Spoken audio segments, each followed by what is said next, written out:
ಅದೆಷ್ಟೋ ಸ್ಥಳಗಳನ್ನೆಲ್ಲ ಪ್ರವೇಶಿಸಿ ಮುಂದೆ ಬಂದು ನೋಡ್ತಿರುವುದೇನು? 2 ಕಣ್ಣುಗಳಲ್ಲ, 20 ಕಣ್ಣುಗಳಲ್ಲೂ ನಾನು ಏನನ್ನು ಕಾಣ್ತಾ ಇದ್ದೇನೆ. ಮೇಲಿನಿಂದ ನೋಡ್ತಾ ಇದ್ದೇನೆ. ಬಂದಂತ ಸ್ಥಳ ಯಾವುದು ಇದು? ಇದುವೇ ಮಿಥಿಲೇನಗರ ಅಲ್ವೇ?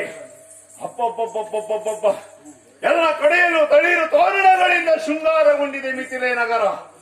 ಎಲ್ಲರೂ ಜನರು ಓಡಾಡ್ತಾ ಇದ್ದಾರೆ. ಏನಿರ್ಬೋದು? ಎಲ್ಲರೂ ಸಂಭ್ರಮದಿಂದ ಇದ್ದಾರೆ ಅಂತಾದ್ರೆ ಅಲ್ಲೇನೋ ಒಂದು ವಿಶೇಷತೆ ಉಂಟು. ನೇರವಾಗಿ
ಎಲ್ಲರಿಗೂ.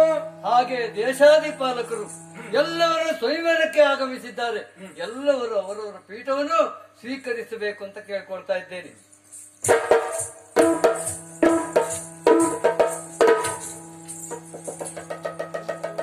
ಶಾಸನ. ಓ, ಇವರೊಬ್ರು ಯಾರು? ನೀವು ಎಲ್ಲಿಯವರು ಅಂತ ನನಗೆ ಗೊತ್ತಾಗ್ಲಿಲ್ಲ. ಅಂಗದೇಶದ ಅಧಿಕಾರಿ ಜ್ಞಾನೆ ಮಂತ್ರಿಯವರಯ್ಯ. ನನ್ನ ಹೆಸರು ಇಲ್ಲಪ್ಪ, ನನ್ನ ಹೆಸರು ಮಂತ್ರಿವರ್ಯ. ನನ್ನ ಹೆಸರು ವಜ್ರದೇವ ಎನ್ನುವ ಹಾಗೆ. ವಜ್ರದೇವ ಅನ್ನೋ ಆಗ್ಲಿ, ಸಂತೋಷವಾಯಿತು. ಆಸನ ಸ್ವೀಕರಿಸಿ. ಆಸನ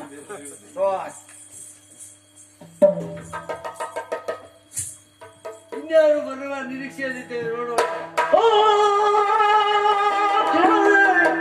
ಅಟ್ಟಹಾಸದಿ ರಾವಣ ನಡೆದಂತ ಸಾಧನೆಗೆ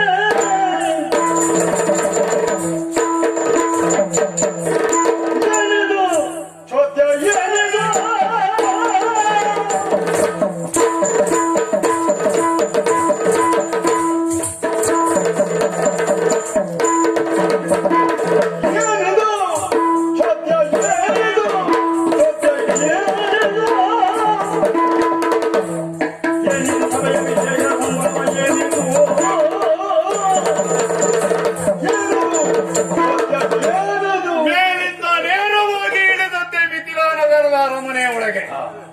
ಯಾರಿಲ್ಲಿದ್ದು? ಜನಕ ರಾಜ ಅಲ್ಲ. ಯಾರಿಲ್ಲಿ ಜನಕ ರಾಜ? ನಿನ್ನಲ್ಲಿಯೇ ಪ್ರಶ್ನೆ. ಅರಮನೆ ಎಲ್ಲ ಶೃಂಗಾರಗೊಂಡಿದೆ. ಅನೇಕರೆಲ್ಲ ಸೇರಿದ್ದಾರೆ ಇಲ್ಲಿ. ದೇಶಾಧಿಪಾಲಕರು. ಏನಿದು ಚೋದ್ಯ? ಏನಿದು? ಓ, ಈ ವಿಷಯ ನಿಮ್ಗೆ ಗೊತ್ತಾಗ್ಲಿಲ್ಲ. ನೀವು ಬಂದದ್ದು ಯಾರು ಅಂತ ನನಗೆ ಗೊತ್ತಾಯ್ತು. ದಶಕಂಠ ಎನ್ನುವವರಲ್ವಾ? ನೋಡಿದಾಗಲೇ ಗೊತ್ತಾಗುದಿಲ್ವ ನಿನಗೆ? 10 ತಲೆ 20 ಕೈ ಮಾತ್ರ ಅಲ್ಲ, ಹೀಗೆಲ್ಲ ಶೃಂಗಾರ ಮಾಡುವುದಕ್ಕೂ ಕಾರಣ ಉಂಟು. ಏನದು? ನನ್ನ ಸುತೆ ಸೀತೆಗೆ ಸ್ವಯಂವರ. ಸೀತೆಯ ಸ್ವಯಂವರ? ಯಾವ ರೀತಿ? ಯಾವ ರೀತಿ ಸ್ವಯಂವರ ಅನ್ನೋದಕ್ಕೊಂದು ನಿರ್ಬಂಧ ಅಂತ ಉಂಟು. ಹಲವು ರೀತಿಯ ಸ್ವಯಂವರಗಳು ಉಂಟು. ಹೌದು. ಹೆಣ್ಣು ತಾನೇ ಇಚ್ಛಿಸಿ ಯಾರ ರಾಜಕುಮಾರರ ಕೊರಳಿಗೆ ಮಾಲೆಯನ್ನು ಹಾಕ್ತಾಳೋ ಅವಳನ್ನು ಪತಿಯಾಗಿ ಪಡೆಯುವುದೊಂದು ಸ್ವಯಂವರ. ಇಚ್ಛಾ ಸ್ವಯಂವರ. ಇನ್ನೊಂದು ಪಣವೇ, ವಿಕ್ರಮವೇ ಪಣವಾಗಿ ಇಡುವುದು. ಯಾರು ವಿಕ್ರಮದಲ್ಲಿ ಜಯಿಸ್ತಾರೋ ಅವರನ್ನೇ ವರಿಸುವುದು. ಅದೊಂದು ರೀತಿಯಾದಂತ ಸ್ವಯಂವರ. ಈಗ ನೀನು ಏರ್ಪಡಿಸಿದ ಸ್ವಯಂವರ ಯಾವ ರೀತಿ? 2 ಸ್ವಯಂವರವು ನಾನು ಏರ್ಪಡಿಸಿಲ್ಲ. ಮತ್ತೆ ನನ್ನಲ್ಲಿ ಒಂದು ಶಿವಧನಸ್ಸು ಇತ್ತು. ಆ ಶಿವಧನಸ್ಸನ್ನು ಪೂಜಿಸಿ ಇಟ್ಟಿದ್ದೇನೆ. ಅದನ್ನು ಎದೆ ಎತ್ತರಕ್ಕೆ ಯಾರು ಎತ್ತಾರೋ ಅವರಿಗೆ ನನ್ನ ಮಗಳು ಮಾಲೆ ಹಾಕ್ತಾಳೆ ಎನ್ನುವ ತೀರ್ಮಾನ. ಮಾಲೆ ಹಾಳಾಗಿ ಹೋಗಿ ಅಷ್ಟೆಲ್ಲ ಆಯುಧವನ್ನು ಒಟ್ಟಿಗೂಡಿಸಿ ಕಟ್ಟಿ ಹಿಡ್ಕೊಂಡು ಬಂದವನು ಅಂತ ಹೇಳಿ ಇದೆಲ್ಲ ಎಂತ ಶಿವಧನಸ್ಸು ಎತ್ತುವುದ ಇದೆಲ್ಲ ನನಗೇನು ಎಲ್ಲಿಂದ ಬಂದ? ಈಗ ನೀನು ಹೇಳಿದ್ದು ಶಿವಧನಸ್ಸನ್ನು ಎತ್ತಬೇಕು. ಎತ್ತಲಿಕ್ಕೆ ಇಂಥ ಜಾತಿ ಅಂತ ಏನಾದ್ರು ಅದೇನು ನಿರ್ಣಯ ಇಲ್ಲ. ಯಾರು ಎತ್ತುತ್ತಾರೋ ಅವರಿಗೆ ಮಗಳಲ್ವೇನೋ? ಹೌದು.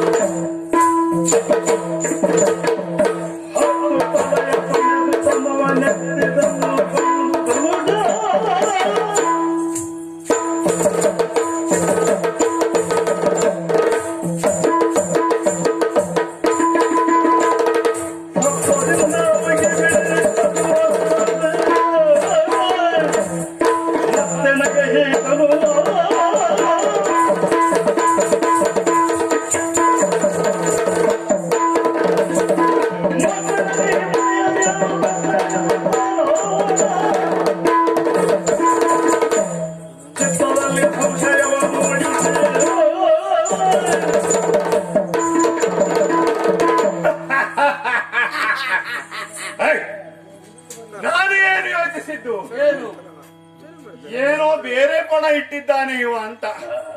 ಇವ ಇಟ್ಟ ಪಣ ಯಾವುದು? ಇದೊಂದು ಧನಸ್ಸು, ಶಿವನಿಂದ ಅನುಗ್ರಹಿತವಾದಂತ ಧನಸ್ಸು. ಇದನ್ನು ಯಾರು ಎದೆ ಎತ್ತರಕ್ಕೆ ಎತ್ತಿ ಸಿಂಚನವನ್ನು ಜೋಡಿಸ್ತಾರೋ ಅವನಿಗೆ ತನ್ನ ಮಗಳನ್ನು ಕೊಡ್ತಾನಂತೆ. ಇವ ನನ್ನ ಬಗ್ಗೆ ತಿಳಿದದ್ದೇ ತಪ್ಪಾಯ್ತು ಅಂತ ಮಾಡಿದ್ದೇನೆ. ನಾನು ಹೇಗೆ? ನಾನು ವರಕ್ಕೆ ಪಡೆದ ಕ್ರಮ ಗೊತ್ತುಂಟು ನಿಮಗೆ? ಶಿವನನ್ನು ಕುರಿತು ತಪಸ್ಸನ್ನಾಚರಿಸಿದೆ. ತಪಸ್ಸಿಗೆ ಶಿವ ಒಲಿಯಲಿಲ್ಲ. ನನ್ನ ಒಂದೇ ಬುರುಡೆಯನ್ನು ಕಳುಚಿ ತಂಬೂರಿಯ ಬುರುಡೆಯನ್ನಾಗಿ ಮಾಡಿದೆ. ನನ್ನ ಕರವನ್ನೇ ಎಳೆದು ತಂಬೂರಿಯ ತಂತಿಯನ್ನಾಗಿ ಮೀಡಿಸಿ ಸಾಮಗಾನದಿಂದ ಶಿವನನ್ನು ಮೆಚ್ಚಿಸಿ ವರ ಪಡೆದವನು ನಾನು. ಅಷ್ಟೇ ಅಲ್ಲ, ಶಿವನ ಆತ್ಮಲಿಂಗವನ್ನೇ ಪಡೆದವನು ನಾನು. ಬೆಳ್ಳಿ ಬೆಟ್ಟವನ್ನೇ ಎತ್ತಿದವನು ನಾನು. ಅದೆಲ್ಲ ಶಿವನಿಂದ ಅನುಗ್ರಹಿತನಾದವನು ನಾನು. ಇದು ಶಿವನಿಂದ ಕೊಡಲ್ಪಟ್ಟ ಧನಸ್ಸು. ಇದು ನನ್ನನ್ನು ಏನು ಮಾಡ್ತದೆ? ಹೇಳಿದ್ರೆ ಒಂದೇ ಕೈಯಲ್ಲಿ ಎತ್ತಿ ಬಿಸಾಡಿ ಬಿಡ್ತಿದ್ದೆ.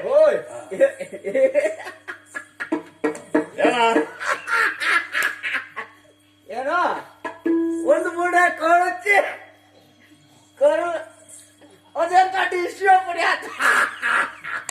ಏಯ್, ನೀನ್ ಬಂದ್ಮೇಲೆ ತಗೊಂಡು ಬಂದಿದ್ದ ಅಥವಾ ಬರುವಾಗ ತಗೊಂಡೇ ಬಂದಿದ್ದೀಯ? ನಾವ್ ಯಾವಾಗ್ಲೂ ತಗೊಂಡೇ ಇರ್ತೇನ. ಸುಮ್ಮನೆ ನಿಂತ್ಕ. ಈಗ ಶಿವಧನಸ್ಸನ್ನು ಎತ್ತಬೇಕಲ್ಲ. 20 ಕರವನ್ನು ಬಿಟ್ಟಿದ್ದೇನೆ. ಹುಡುಗಿ ಹುಡುಗಿ ನೋಡ್ಲೇ ಇಲ್ಲ. ಯಾರಲ್ಲಿ? ಮೊದಲು ವಧು ಬರಬೇಕು, ವಧುವನ್ನು ನೋಡ್ಬೇಕು. ಶೃಂಗರಿಸಿದರ ಬಲೆಯರಲಿದು ಜನಕನ ಸುತೆಯ ಸೀತಾಂಗನೆಯ ಶೃಂಗರಿಸಿ ಕರೆದನು ಜನಕಗೆರಗೆ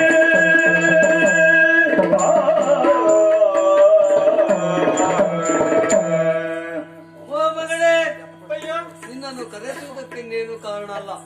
ಯಾರು ಈ ಶಿವಧನಸ್ಸನ್ನು ಎದೆ ಎತ್ತರಕ್ಕೆ ಎತ್ತುತ್ತಾರೋ ಅವರಿಗೆ ಹಾರ ಹಾಕಬಹುದು. ನುಡಿಯ ಕೇಳಿದಾಯ್ತು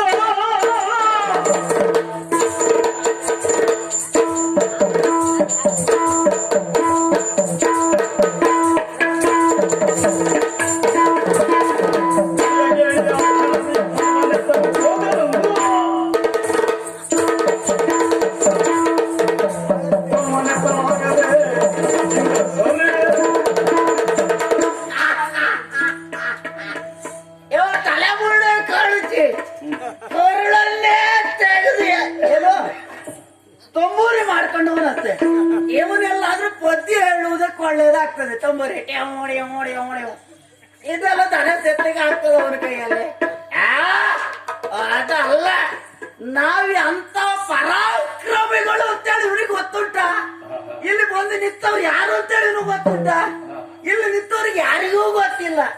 ನಮಗ ಅನತಿ ಏನಂತೇಳಿ ನಮಗ್ ಗೊತ್ತುಂಟು ಬಿಟ್ರೆ ಮತ್ತೆ ಬೇರೆಯವ್ರಿಗೆ ಗೊತ್ತುಂಟ? ಇಲ್ಲಪ್ಪ, ನಮ್ಮನ್ನು ಕೆಣಗುವುದಕ್ಕೆ ಯಾರಾದ್ರೂ ಬರ್ತಾರ ನಮ್ಮ ದೇಶಕ್ಕೆ? ಯಾರೂ ಬರುವುದಿಲ್ಲ. ಕಾರಣ ಏನು? ನಾವು ಮುಂದಾಗಿ ಎಲ್ಲೂ ಹೋಗುವುದಿಲ್ಲ. ಅದೇ ಸಮಸ್ಯೆ. ನಾವ್ ಹೋದ್ರೆ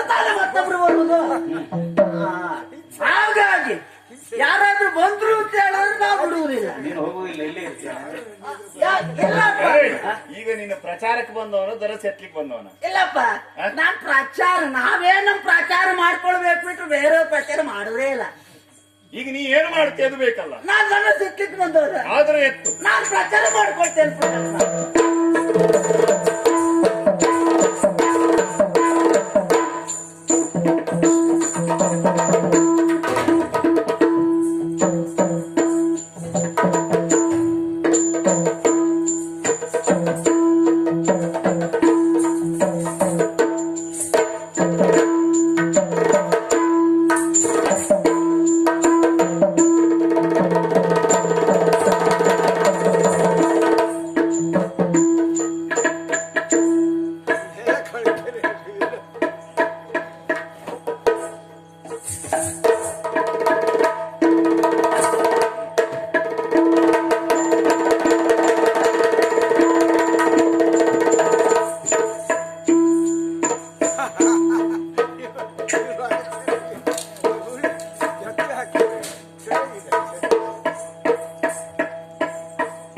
ಇದೆಲ್ಲ ಬೇಕ ನಮಗೆ?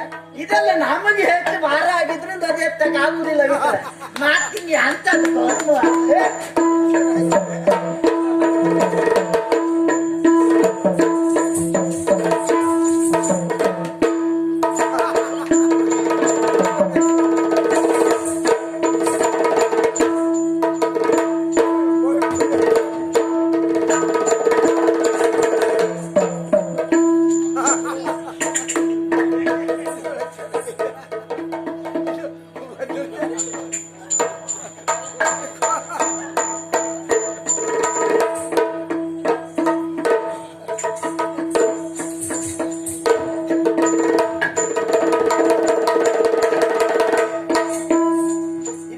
ನಮ್ಗೆ ಎತ್ತಕ್ಕಾಗುದಿಲ್ಲ.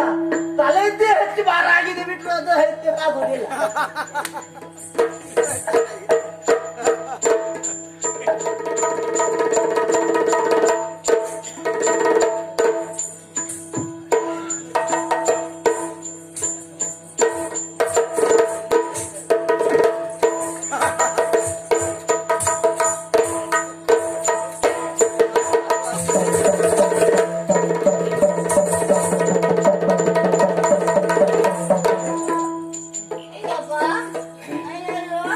ಇವನಿಗೆ ತಲೆ ಎತ್ತಲಿಕ್ಕೆ ಆಗುವುದಿಲ್ಲ, ಇನ್ನದು ಎತ್ತಾನ?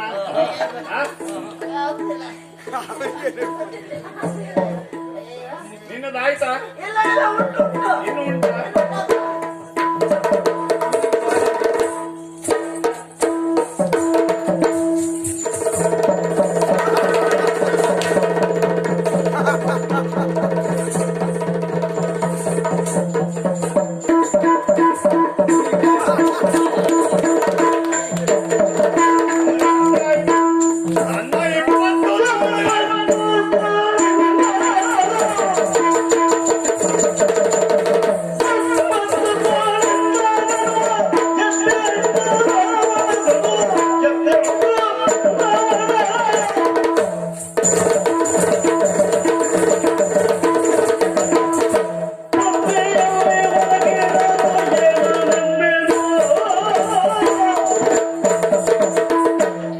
ತಲೆ ಎತ್ತುವುದು ಬಿಟ್ಟು ಬಿಲ್ಲೆತ್ತಾನ.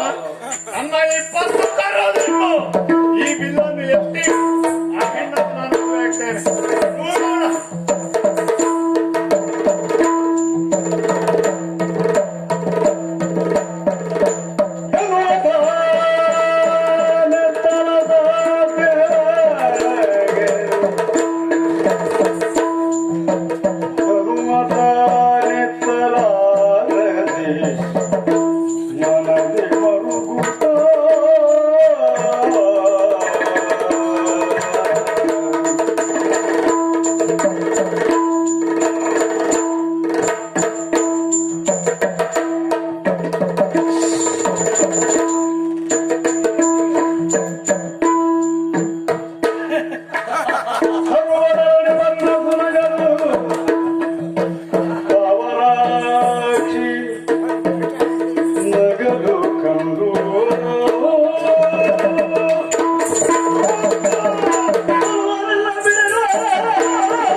ಧನಸ್ಸನ್ನು ಎತ್ತರಕ್ಕಾಗದೆ ಮುಕ್ಕರಿಸಿದವನು ನಾನು. ಮೂಗಿಂದ ರಕ್ತ ಬಂತು. ಅದನ್ನು ಕಂಡ ಕ್ಷಣ ನೀವೆಲ್ಲ ಗಹಗೈಸಿ ನಗಿ ಬಿಡುವವನು ನಾನಲ್ಲ. ಧನಸ್ಸನ್ನು ಎತ್ತಿ ನಿನ್ನನ್ನು ಗೆಲ್ಲಿಕ್ಕಾಗದೇ ಇದ್ರೆ ಹೋಗ್ಲಿ, ಇನ್ನಲ್ಲ ಮುಂದೊಂದು ದಿವಸ ನಿನ್ನನ್ನು ನಾನು ಎತ್ತುಕೊಂಡು ಹೋಗದೇ ಇದ್ರೆ ಈ ನಾಶ ಕೊಂಡಾನೇ ಅಲ್ಲ, ನಾನು ರಾವಣನೇ ಅಲ್ಲ. ತಲೆಸ್ತೇನೆ ಗೊತ್ತಿರಲಿ.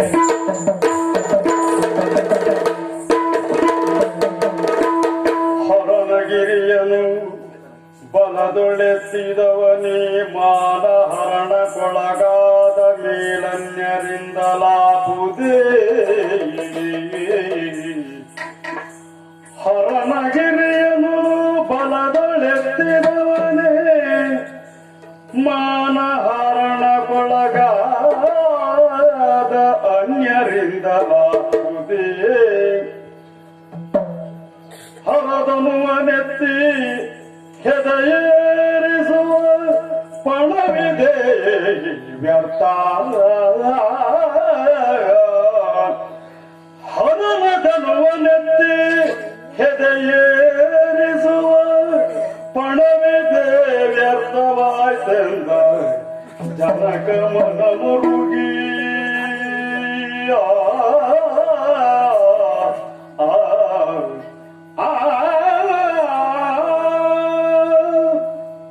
ಎಂತ ಪರಿಸ್ಥಿತಿ ನನ್ನ ಪಾಲಿ ಒದಗಬೇಕಂತ ಹೇಳ್ಬೇಕು.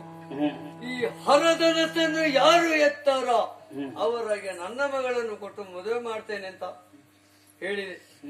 ಇದು ವ್ಯರ್ಥವಾಯಿತು ಅಂತ ಭಾವಿಸ್ತಾ ಇದ್ದೇನೆ. ಯಾಕೆ ಅಂತ ಹೇಳಿದ್ರೆ ದಶಕಂಠೆ ಎನ್ನುವವನು ಸಾಮಾನ್ಯ ವ್ಯಕ್ತಿ ಅಲ್ಲ. ಒಂದು ಕಾಲದಲ್ಲಿ ಆ ಕೈಲಾಸವನ್ನೇ ಎತ್ತಿದವ ಆತ. ಅಂತ ಪರಾಕ್ರಮಿಯೇ ಈ ಧನಸ್ಸನ್ನು ಎತ್ತಲಿಲ್ಲ ಅಂತ ಆದ್ರೆ ಈ ಧನಸ್ಸನ್ನು ಎತ್ತುವವರಾದ್ರು ಯಾರು? ನಾನು ಈ ಪಣ ತೊಟ್ಟದ್ದು ವ್ಯರ್ಥವಾಗಿ ಹೋಯಿತೆ. ನನ್ನ ಮಗಳಿಗೆ ಮದುವೆ ಇಲ್ಲವೆಂಬುದೇ ಅರ್ಥವೇ? ಏನು ಮಾಡುವ ಹೇಳಿ, ಏನು ಮಾಡುವ? ಈ ಧನಸ್ಸನ್ನು ಯಾರು ಎತ್ತಾರೆ? ಶಿವನ ಜಾಪ ಮುರುವ ಸಮಯ ಬಂದು ಬಾಲಕ.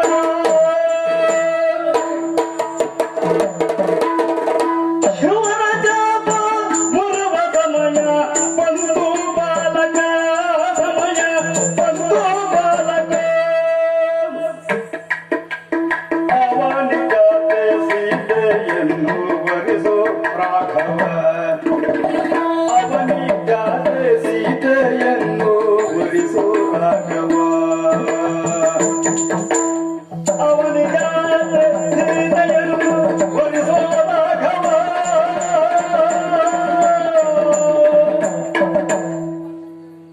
ಓ ರಾಘವ, ಗುರುಗಳೇ, ಜನಕನ ಪರಿಸ್ಥಿತಿಯನ್ನು ಆಲೋಚನೆ ಮಾಡಿದ್ಯಾ? ನೋಡ್ತಾ ಇದ್ದೇನೆ. ಇದೇ ಸರಿಯಾದ ಸಂದರ್ಭ.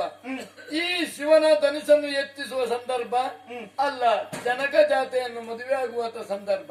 ರಾಮ, ಒಮ್ಮೆ ಪ್ರಯತ್ನ ಮಾಡು. ನಿಮ್ಮ ಆಜ್ಞೆ ದೇವ. ಆದಿ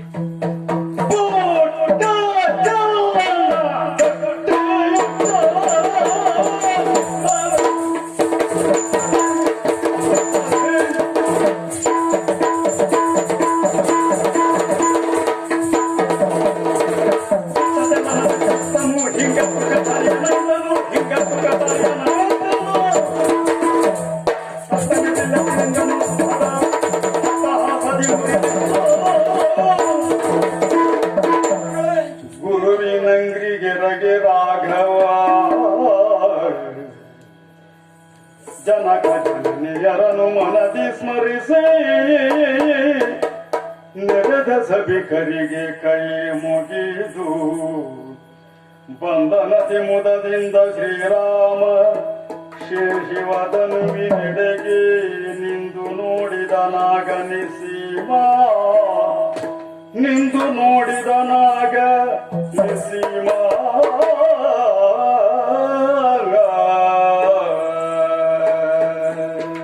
ಎಲ್ಲರಿಗೂ ವಂದಿಸಿಕೊಳ್ತಾ ಇದ್ದೇನೆ.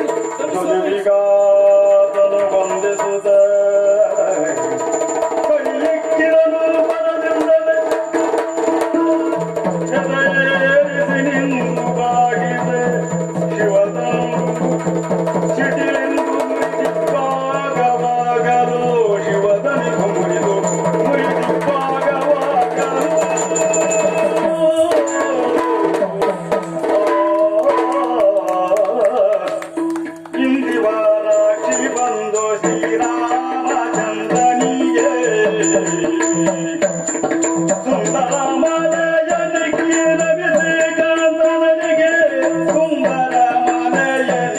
ನಮಿಸಿ ಕಾದ ನಡಿಗೆ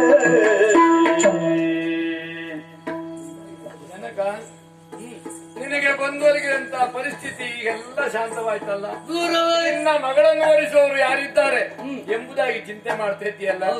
ಶ್ರೀರಾಮಚಂದ್ರನಿಂದ ನನ್ನ ಬಂಧವಾಯ್ತು, ಹೌದು ಮದುವೆಯವರಿಗೆ ಮಾಡಿಕೊಡ್ತೀಯ, ಸೀತಾ ಕಲ್ಯಾಣವೂ ಆಗ್ತದೆ. ಹೌದು ಆದ್ರೆ ಮಾತ್ರ ಅಲ್ಲ, ಇನ್ನೀ ಮೂವರಿದ್ದಾರೆ. ಹೌದು, ಲಕ್ಷ್ಮಣ, ಭರತ, ಶತ್ರುಘ್ನ ಇವರಿಗೆ ಹುಡುಕುವುದೆಲ್ಲಿ ಹೆಣ್ಣನ್ನು ಚಿಂತೆ ಮಾಡುವಂತ ಅವಶ್ಯಕತೆ ಇಲ್ಲ.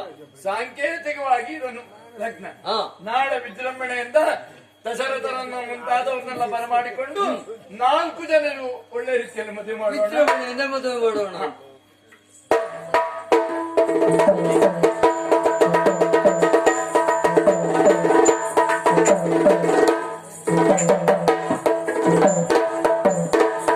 ಎಲ್ಲರಿಗೂ ವಂದಿಸಿಕೊಳ್ತಾ ಈ ಕಥೆಗೆ ಮಂಗಳವನ್ನು ಆಡ್ತೇವೆ. ಈ ಕಥೆಯನ್ನು ಯಾರು ಕೇಳ್ತಾರೋ, ಯಾರು ನೋಡ್ತಾರೋ, ಯಾರು ಆಡಿಸ್ತಾರೋ ಅವರಿಗೆಲ್ಲರಿಗೂ ಈ ಜಗದೊಡೆಯನ ಯಜ್ಞಪುರುಷನಾದ ಶ್ರೀರಾಮಚಂದ್ರ ಎಲ್ಲರಿಗೂ ಮಂಗಳವನ್ನು ಮಾಡಲಿ ಅಂತ ಪ್ರಾರ್ಥಿಸ್ತಾ ಈ ಕಥೆಗೆ ಮಂಗಳವನ್ನು